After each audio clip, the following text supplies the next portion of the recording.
Assalamualaikum warahmatullahi wabarakatuh. Salam sejahtera untuk kita semua. Perkenalkan, saya Aisyah Panmatakenariswari yang merupakan mahasiswi tingkat 3, yang mana di sini saya akan memaparkan mengenai tugas lab activity mikrobiologi yang saya dapat.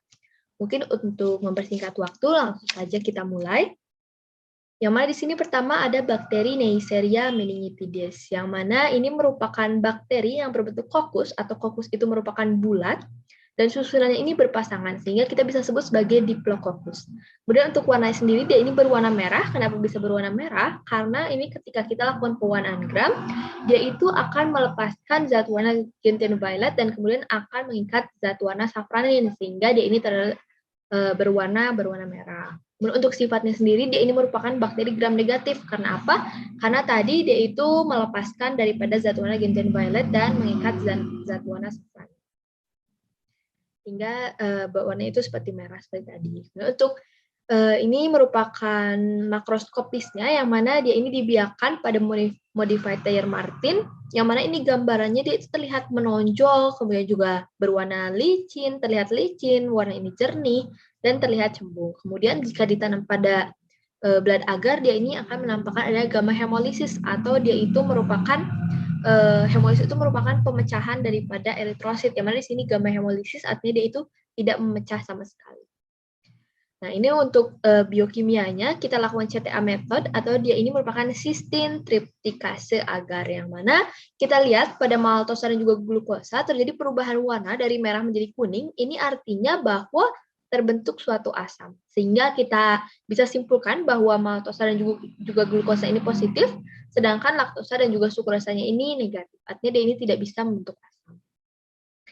Lanjut untuk patogenesisnya itu sendiri, untuk bakteri ini dia itu akan masuk melalui traktus respiratorius di bagian atas, dan kemudian akan berkembang di bagian selaput nasofaring. Dan nanti bagaimana dia itu bisa menginfeksi organ lain, seperti mungkin pada meninges, itu dengan cara hematogen, atau dengan cara dia ini melalui pembuluh darah. Untuk manifestasi klinisnya, ada demam ringan maupun faringitis, kayak tadi menginfeksi daripada nasofaring, dan kemudian tergantung, karena dia ini kan menyebar secara hematogen. Jadi tergantung organ apa yang diserang. Apabila pada meninges menyebabkan meningitis, juga bisa menyebabkan artritis, pada jantung juga bisa menyebabkan perikarditis. Untuk pengobatannya kita bisa berikan penisilin secara IV dengan dosis 2,4 sampai 4,8 gram dibagi menjadi 4 dosis setiap per hari. Untuk pencegahannya, untuk menjaga hygiene, dan juga bisa kita lakukan imunisasi dengan cara vaksin, yaitu vaksin meningococcus grup A dan grup C. Selanjutnya ada bakteri Mycobacterium tuberculosis, yang mana di sini sedikit berbeda karena dia ini merupakan bakteri tahan asam. Sehingga kita akan melakukan pewarnaan melalui metode Ziehl-Neelsen, yang mana di sini terlihat bentuknya itu batang atau basil seperti itu. Kemudian untuk makroskopiknya melalui agar Lowenstein-Jansen, yang mana dia ini akan terlihat koloninya itu kering, kemudian juga kasar dan terlihat menonjol, kemudian juga tidak teratur. Dan awalnya dia ini akan berwarna putih krim dan lama-kelamaan akan berubah menjadi kekuningan ataupun keruh seperti itu. Kemudian ini untuk untuk biokimianya. Pertama di sini ada neutral red yang positif, yang mana kenapa dilakukan pemeriksaan ini? Karena itu untuk membedakan antara bakteri Mycobacterium tuberculosis dan juga Mycobacterium bovis dengan Mycobacterium lainnya. Jadi hanya positif pada Mycobacterium tuberculosis dan juga Mycobacterium bovis. Kemudian untuk niacin di sini juga kita dapatkan positif, yang mana niacin ini merupakan suatu hasil metabolisme energi daripada Mycobacterium. Kemudian juga ini untuk Twin 80 yang mana dilakukan selama 10 hari, yang mana dia ini untuk melihat ada atau tidaknya hidrolisis, yang mana hasil ini negatif. Kemudian juga ada nitrat yang positif, yang mana ini artinya dia itu bisa mereduksi nitrat menjadi nitrit. Kemudian juga ada aryl sulfatase, yang mana di sini berwarna bening ketika negatif, dan ketika positif dia akan berubah menjadi warna pink. Ini kita untuk melihat apakah ada atau tidaknya daripada enzim aryl sulfatase. Untuk patogenesisnya sendiri, yang mana dia ini masuk melalui debu ataupun droplet, dan kemudian dia ini akan menetap di paru ataupun pada KGB regional. Dan kemudian mengapa dia ini bisa menyebar hingga ke otak, yang mana dia ini nantinya akan melalui saluran limfe, kemudian masuk ke KGB, dan akan bermuara di ductus thoracicus. Dan nanti dari sana dia bisa masuki aliran darah, dan kemudian menyebar ke organ-organ lainnya. Untuk manifestasi klinisnya adalah letih, lesu, kurus, ataupun demam yang tidak terlalu tinggi. Ini untuk bakteri selanjutnya adalah Clostridium botulinum, yang mana bisa kita lihat gambarnya seperti ini. Dia ini bentuknya adalah batang, dengan susunan ini tunggal, atau bisa kita sebagai monobasil, ataupun berpasangan, atau mungkin diplobasil. Warnanya ini ungu, yang berarti dia ini merupakan bakteri gram positif. Kenapa bisa berwarna ungu? Karena ini ketika dilakukan pewarnaan gram, dia itu akan tetap mengikat zat warna gentian violet, dan kemudian ketika disiram dengan alkohol dan diberikan zat warna safranin, dia itu tidak mengikat zat warna merahnya, karena tetap mengikat daripada gentian violetnya tadi.